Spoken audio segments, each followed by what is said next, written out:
Okay, we've heard all about the planes crashing in the subdivision. We've heard about traffic. We've heard about lead. So tell me something different. Tell me something different. I'm Pamela Rizzo. I live directly beside where the development is. Okay. My concerns are the mature forest at the back and along the wetlands towards the left-hand side that go down towards Broadkill. Right. When I built my house on that lot, it was pure sand. But when they start digging and they start compacting, I today have areas that are so compacted that they will not drain, they won't grow grass, they won't do much of anything. And I spend a fortune trying to get grass and everything else. That's a concern. The other concern is when you put that many houses into one spot, and then you take out all the trees and everything, nothing aesthetically is appealing about that. I built my house 15 years ago. It was a wooded lot, just like what's right behind me. I only took out what the footprint of my house was. And that's strictly all there is. Do I pay a fortune cleaning up leaves every year? Yes, I do. And I clean up branches every time it storms on that. I admit they're a mess. But I have more wildlife than probably most any development. And when you go into Lewis and you see deer crossing into the middle of town, you realize we should be protecting our forest. We as a county have taken out more forest than any other place around in Delaware. In Delaware. And we continually keep doing it. We're destroying our groundwater because a lot of the developments have been destroyed their groundwater because they put the developments in and whoever's around them loses their wells. I live where I live because I did not want to live in a development. I wanted to be in control of my water. I wanted to be in control of what I paid for my property. Meaning, if I take care of it, I spend as much as you all do on homeowners fees. But I take care of it because it's my individual property. I knew they would develop what was next door to me, but I never dreamed, as I said before, that anybody would do what they're doing to that piece of property. And with trying to put in that many houses, my request is this.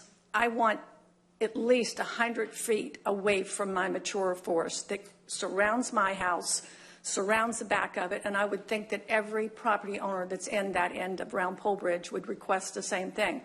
Stay away from the roots of our trees. I have branches that go out at least 50 feet, and we all know you have to protect out to that extent. The other thing I requested is that there is a 6-foot aesthetically pleasing fence put around this development into the back of us if they're planning on tearing down those beautiful trees to the back of us because of sound, because of noise, and because of dirt. I've put up with dirt for years from the farms, but they only do it when they're planting or harvesting. And that's it. And I thank you. Yes, ma'am. Thank you. Okay, who's next? Going once. Twice. Don't feel obligated. I mean, it's okay. I'm not. Hello. Again, my name is Judy Rose Seibert. I still reside in Lewis. And some of this you've already seen, but I'm just going to pass this out because there's one page that I want to draw your attention to.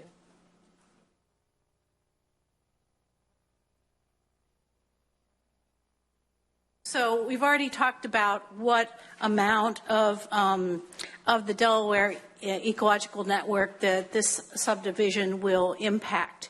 And those are the first 3 pages. What I'd like to draw your attention to is the last page, which shows a greater view of the Delaware ecological network and how many subdivisions have been built and have impinged on that network.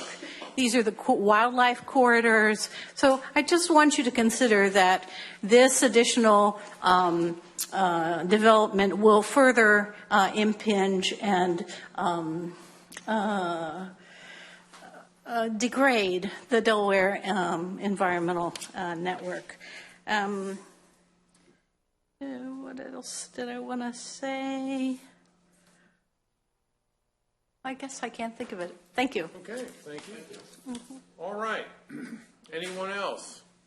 We almost made it. Okay. Anyone else like to speak? Commissioners, anyone else have any questions? I do have something. Maybe it's from council. Go ahead. So when I was reading through the conditions that the developer is proposing before the meeting, and then tonight the gentleman was speaking on behalf of the Eagles Crest and saying that he wanted P, Q, and R. The R is one that stuck out in my mind. The developer shall permanently restrict a portion of the site approximately 100 feet in width by approximately 2,000 feet in length for development of any and all improvements except for amenity facilities, utility structure, including fencing, blah, blah, blah. I don't know that it should say if it's for them except for, because then we're going to have obstructions.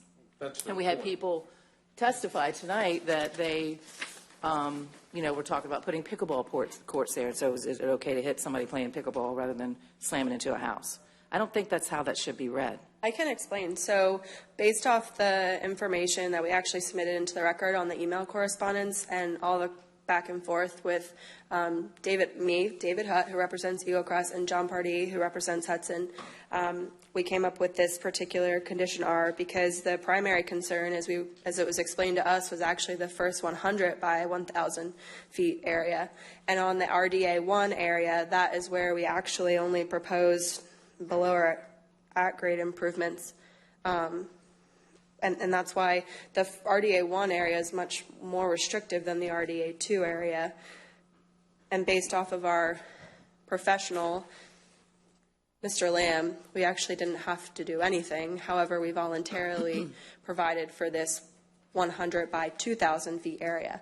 So the RDA 1 area is actually in this area, and it is noted there's a RDA plan that is in the record. It shows the restricted development area 1 and restricted development area 2. So can I ask a question too? Because I think I had the same question as you and Mackenzie when you went through it. I was looking at there was a prior set of conditions. Was R the This one? was amended. Yeah, there was an updated one that goes As of the into 26th, it was amended. And so there was... I looked at it on the screen. I didn't print it out, but there's Yeah, one. so that may be the confusion, but we actually submitted, I believe it was the 25th specifically to the county, and it was, we were amending that language to address some of Eagle Crest's It doesn't concerns. reference A or B or Yeah, whatever. I had the same And- question. And the other thing is that the commission can impose its own condition. Anyway. Right, yeah. That's true, But but I was trying to Right. consider But I what the homeowners were. Yeah. so the homeowners told us what they would like, and then we amended condition R specifically in response to one of the most recent emails we had received from Eagle Crest.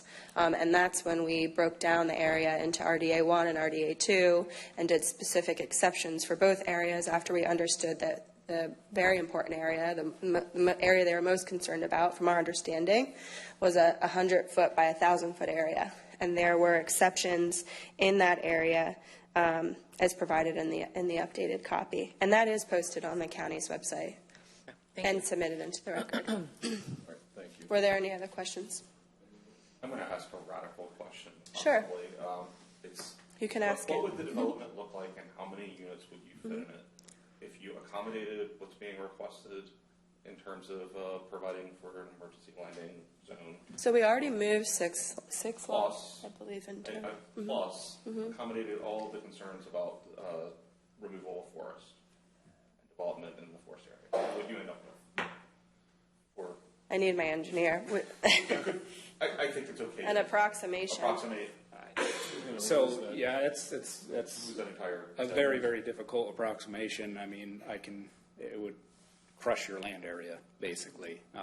And so I will say, I know when I lined up that open space, I did it very particularly. Part of it is because when you start expanding more than that and squishing everything else, you can't really fit like an extra road in there, so you can't like efficiently kind of get the lots and get the stormwater and do all the superior design items in as meaningful of a way as far as stormwater recharge when it comes to the BMPs.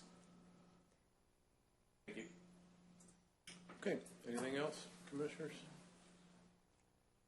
Just a suggestion, because I know we're going to take a break, and there's a whole lot of people here. You might want to refer back to this one, because I suspect it's going to get deferred. Yeah, I think what we're going to do, folks, is we are going to vote on this, but we're not going to vote on it. We're going to defer action so that you're not waiting around to see what we're going to do. Because what we normally do is we have 7 more public hearings, believe it or not. Okay, so we usually get through our public hearings and then we refer back and we act on each one of them.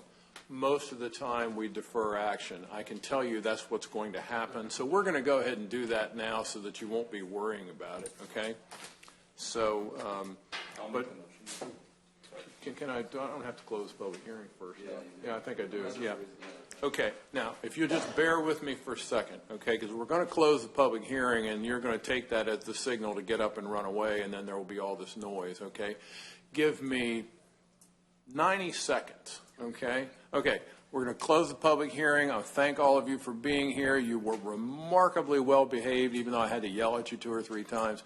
But you guys were great. You were patient. I'm sorry the process is what it is, but, you know, it is what it is. So thank you all for being here. We'll close the public hearing. Mr. Chairman, I move that we defer action on 2022-06 Twin Masts for further consideration. I second. Perfect. Okay, it's been moved and seconded to defer action on subdivision 2023-06 Twin Mast to give the commission sufficient time to consider all the testimony placed on the record this evening. All those in favor say aye. Aye. Opposed? Carried. Thank you.